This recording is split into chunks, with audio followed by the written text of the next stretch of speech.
Hello guys, welcome back to my channel again. Thank you for clicking this video. So, di video kali ini bakal menjadi part kedua, aka lanjutan dari part pertama, cerita How I Met My Husband. If you guys haven't watched this video, so I will put the link on the description box so you can watch it, and then after that you can continue with this video. But if you don't also, that's okay, it doesn't matter. Anyway, kalau kalian belum subscribe, jangan lupa subscribe di bawah, and if you like this video, so give it a thumbs up and don't forget to comment. Oke guys, lanjut cerita dari yang kemarin kan, sampai dimana dia datang ke kotaku dan aku, bapak, sama ibu jemput, dan itu tengah malam kan. Dan itu besok paginya, it was our first time gitu, dan dia tuh kayak dikasih kesempatan sama bapak. Are you really want to marry my daughter? And he said yes. So the next day, he married with me, but in Islamic way. At that time, at that point, you know, a lot of a lot of problems we were facing together, despite of my neighbors, my families, everything actually. Banyak banget problema yang kita hadapi saat itu, dimana kita mendengar banyak sekali omongan yang tidak enak dari banyak pihak, dan kita memilih buat nggak menghiraukan itu, karena mikirnya waktu itu kita mau fokus ke kita sendiri. We want to focus on us, bukan to other people or what the people say about us. Bukan itu yang kita mau fokus. So itu nggak kita dengerin lah, singkatnya begitu. Walaupun banyak banget di sana problema-problema yang kita hadapi. Dan setelah itu, of course setelah menikah secara agama, karena biar sah dulu gitu secara agama. Karena keluarga besar aku juga menyarankan buat itu, karena dia akan tinggal di sini begitu, tinggal di rumah. Dan setelah itu, yang kita fokuskan di sana adalah untuk menikah secara sah ya, secara legal.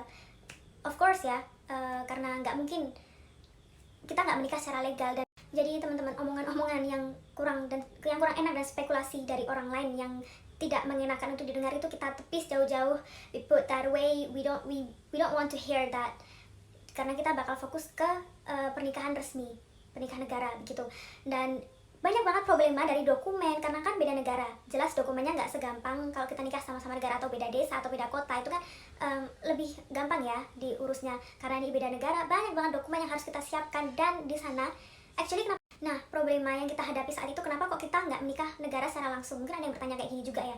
Dan jadi tuh kenapa kita nggak menikah negara secara langsung, karena waktu itu ada satu dokumen miss dari dia yang harusnya dia siapkan, yaitu gimana ya aku jelasinnya, mungkin aku bakal jelasin di video yang lain tentang dokumen ini yang harus disiapkan sebelum menikah kayak gitu. Dan how can I say, dan ini tuh penting banget gitu, karena dokumen inilah yang akan menghantarkan aku ke kelurahan gitu, yang bisa mengantarkan aku ke kelurahan untuk dapat N1, N2, bla bla bla itu tadi. Dan dia waktu itu masih belum dapat, jadi dia harus meminta tolong keluarganya di sana untuk ngurus semua dokumen dia kayak gitu. Dan untungnya alhamdulillahnya bisa secara online juga bisa. Nah, miss dokumen ini tuh mungkin karena kita gimana ya, udah beda jam, beda waktu, kita mau ngebahas dia kerja dan aku sibuk dengan kesibukanku kayak gitu. Dan di sini aku cari dokumen apa sih yang dia butuhkan dan aku butuhkan. Dan ternyata tuh karena memang kita tuh waktu itu kayak nggak ada kepikiran buat nanya atau kayak gimana, karena kita ya udah kita ngelakuin sendiri, kita bisa ngelakuin sendiri. Ternyata masih ada yang miss. Dan thankfully gitu, waktu itu aku tuh ada tetangga yang menikah beda negara, dan beliau kasih tahu aku, Mbak harusnya begini. Dan itu tuh ya ampun. Dan itu tuh waktu aku tahu itu waktu dia udah di Indonesia, udah landing di Jakarta kayak gitu teman-teman. Jadi ya aku mikirnya ya udahlah, kalau bisa diurus nanti diurus aja dulu, minta tolong sama saudaranya dia kayak gitu. Nah teman-teman, alhamdulillahnya, thankfully lagi, ternyata Embassy itu menerima dokumen berupa PDF gitu. Yang penting ada capnya, ada keluar barcode-nya, dan benar-benar dicek Ministry of Foreign Affairs, if I'm not mistaken ya. Itu maaf, iklan motor ya, maaf ya. Dan itu tuh memang benar-benar dicek sudah clear gitu, udah clear di sana. Dan itu minta tolong sama kakak ipar, masnya suami kayak gitu. Dan itu dikirim kalau nggak salah lewat WhatsApp ya, berupa PDF. Dan waktu itu kita juga dipusingkan dengan izin tinggal dan lain-lain. Kalau katanya ada yang bilang visa ini nggak bisa dipakai buat menikah, begini begitu. Dan ada yang bilang nggak masalah, yang penting kamu begini begitu. Serumit itu teman-teman. Kalau kalian ada pertanyaan seputar dokumen atau apapun itu, kalian boleh komen, dan insya Allah bakal aku jawab di sana di komentar section. Oke. si dokumen ini yang miss tadi, cuma satu dokumen ini aja. Terus aku ke kelurahan, dan setelah itu aku dapat NNNN bla bla bla bla. Setelah itu aku ngobrol ke bapak, ternyata ini kita harus ke embasi, kita harus urus sendiri semuanya. Dan ya kita ke Jakarta buat datang ke embasi mengurus surat yang namanya NOC yang dikeluarkan oleh embasi. Nah, setelah kita dapat NOC, kalau kalian belum tahu apa itu NOC, mungkin aku bakal bikin another video ngebahas tentang semua dokumen yang diperlukan antara beda negara gitu. Kalau kalian setuju, kalian boleh kasih komen ya.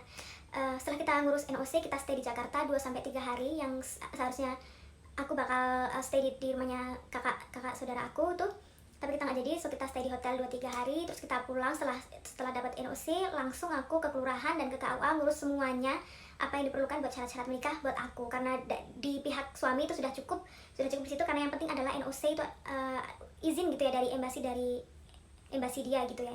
That's why kita ke Jakarta waktu itu. Dan setelah itu kita menikahnya di KUA. Nah, kenapa kita menikah di KUA? Mungkin banyak banget yang bertanya ini juga ya. Aduh, hidung aku merah teman-teman. Maafkan. Anyway, mungkin ada yang bertanya, Kak, kenapa kok menikahnya di KUA? Kenapa nggak ada wedding picture-nya? Kita ada wedding picture, not really. It wasn't a wedding picture, dan ada video juga yang diabadikan sama keluarga aku gitu ya. Kenapa kita nggak melakukan pernikahan besar? Karena waktu itu memang pandemi ya teman-teman, dan itu kasusnya baru banget, melonjak banget. Dan karena kebetulan ayah aku tuh kerja di dinas, yang dimana dinas itu ya dinas yang mengurusi lah intinya begitu, mengurusi kasus-kasus corona begitu. Jadi ya udah manut ya bahasa Jawanya, kita ngikut aja gimana enaknya semuanya, biar kita nggak menimbulkan spekulasi baru, kita nggak menimbulkan masalah baru. Ya udah kita nikah di KUA, dan waktu itu alhamdulillah dikunjungi sama temennya suami. Karena spekulasi orang-orang tadi, dan suami mikirnya ya udah nanti kalau semuanya sudah bagus, situasi sudah tenang semuanya, kita mungkin bisa ngadain acara buat kita sendiri gitu, yang mungkin bakal dihadiri sama keluarga kayak gitu. I say that time, yeah, that's okay. Perhaps this is the situation that we need to face. So kita nggak bisa komplain, harusnya tuh nggak begini, harusnya begitu ya mungkin memang karena situasi kayak kondisi saat itu ya, dan termasuk mungkin ujian juga buat kita ya, kita menerima dengan lapang dada, nggak masalah kayak gitu ya. Seperti itu teman-teman, sampai ke titik dimana kita melakukan pernikahan di KUA. Kalau kalian mungkin wondering ada picture-nya atau nggak, Kak, ada, mungkin aku taruh di sini atau taruh di akhir video begitu kalau kalian mau. Nah, oke teman-teman, mungkin di part ini, di How I Married with My Husband, mungkin segini dulu. Dan kalau mungkin kalian ada pertanyaan, Kak, kenapa begini, kenapa begitu, coba komen aja, nggak apa-apa. Kalau bisa aku jawab ya, karena banyak sekali orang yang bertanya-tanya sebenarnya, kok nggak di-update di sosial media, kok nggak begini, kok nggak begitu, mana ada fotonya dan bla bla bla. Mungkin dia nggak menikah beneran, mungkin dia cuma nikah siri, mungkin nikah siri ya bahasa Indonesianya, kalau di bahasa Inggris Islamic marriage. Kenapa nggak how can I say, kenapa nggak nunjukin ini itu? Actually, update atau enggak di sosial media itu kan urusan pribadi kita kayak gitu. Actually, that's not even a question for me, tapi nggak apa-apa kalau ada yang tanya seputar kenapa nggak update di sosial media.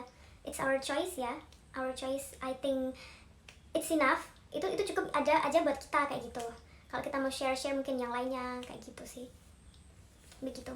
Anyway, terima kasih sudah tonton video ini. Aku tutup aja ya teman-teman, kayaknya udah kepanjangan. Dan terima kasih sudah tonton. Jangan lupa subscribe, dan kalau kalian suka sama video ini, give it a thumbs up, dan komen kalau kalian ada pertanyaan. So thank you for watching our video. See you guys in the next video. See ya, thank you.